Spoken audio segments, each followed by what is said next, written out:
ഈ പറഞ്ഞ പോലെ എല്ലാവരും തുടക്കത്തിലേ പറയുന്നതാണ് എവിടെ കൊണ്ടൊക്കെയോ ഒരു ചായ കാച്ചിലുണ്ട് കേട്ടിട്ട് ലാലേട്ടന്റെ ശബ്ദവും ഈ പറഞ്ഞ പോലെ ആ ഒരു ചായയാണ് എന്നെ കുറച്ചു നാളിങ്ങനെ പിടിച്ചു നിർത്തിയത്. ഇൻഡസ്ട്രിയിലല്ല, മുന്നോട്ട് പോകാതെ പിടിച്ചു നിർത്തി. കാരണം വെച്ചാൽ പലപ്പോഴും അതായിരുന്നു നമുക്കൊരു പ്ലസും മൈനസും രണ്ടും. അപ്പൊ ഇപ്പൊ പറയുമ്പോ നമ്മൾ വിചാരിക്കും നമുക്ക് ഹാപ്പി ആണെന്ന് തോന്നുന്നു. പക്ഷെ ആക്ച്വലി നമുക്ക് പലപ്പോഴും ഹാപ്പി ആവാറില്ല.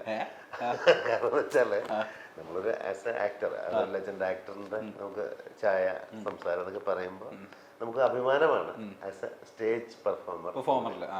ഇൻഡസ്ട്രിയിൽ വരുമ്പോ അതൊരു ഭയങ്കര എവിടെയൊക്കെയോ ലാലേട്ടന്റെ ഒരു ചായ ഉണ്ടെന്ന് പറഞ്ഞിട്ട് ആ പേരിൽ നമ്മൾ മാറ്റി നിർത്തും.